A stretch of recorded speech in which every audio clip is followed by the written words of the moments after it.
for you.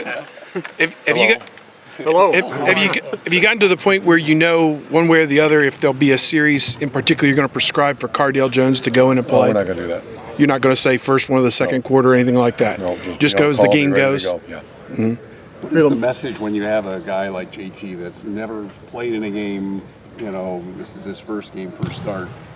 Is your message to him any different than it is to any quarterback going into the game? What do you want him to know before he gets out there and takes his first step? That's a great question. It's not like in a second chapter of Coaching 101.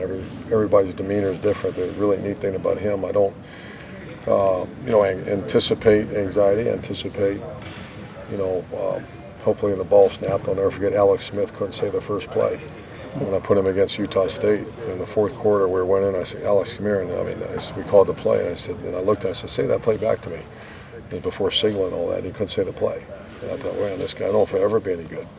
And then he turned out to be what he is. So every player is different. Tom Herman has done a really good job with JT, and we manage it. It's going to be his first Thursday practice as a starting quarterback tomorrow. We just finished his first Wednesday, so it's one.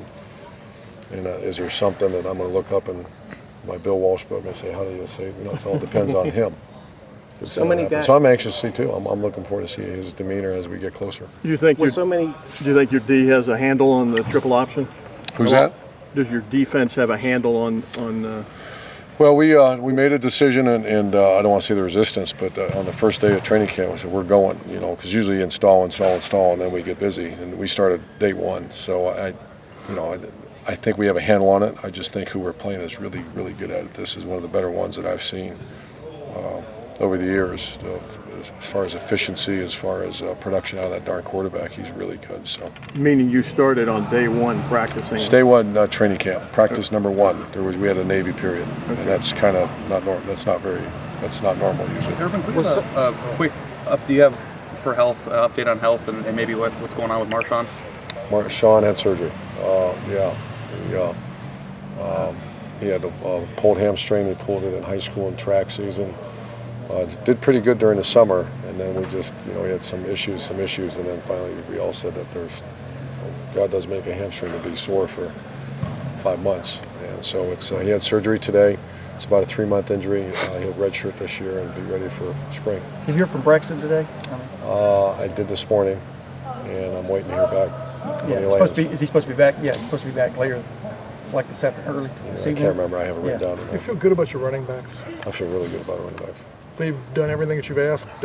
Yeah, I'm excited that we'll go watch them play. Briante and Rod were kind of written off. So we didn't talk about them much, but they're not written off anymore.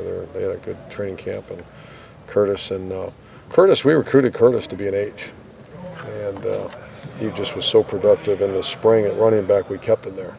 So we're all anxious to see what he can do. Urban, we asked you the other day about anxiety and stuff, but you're sitting here with brand new starting quarterback, brand new starting running back, 4 brand new starting alignment for the most part. Receivers you named off, 4 of whom haven't played. Are you nervous about what you're going to see Saturday, or how would you describe what's going on in your gut, I guess? Well, they're good players, so I'm more, instead of nervous. Nervous is when you don't have very good players, and I think they're very good, but. What is keeping me awake at night is the team. Every possession is going to be critical when you play Wishbone or academy teams like this, because you got to get first downs. You got to march it down the field. You can't 3 and out this team, and then you got problems. So that's what's keeping me. But I think they're going to play really well. With so many young guys on the 2 deep, how much leeway do you give them to make mistakes in their first couple games, to be in front of the crowd, to have that patience with them? How much leeway? There's no leeway. If you make a mistake, you're out. I'm just kidding. As long as they play really hard, which the culture is here to go 4 to 6, A to B.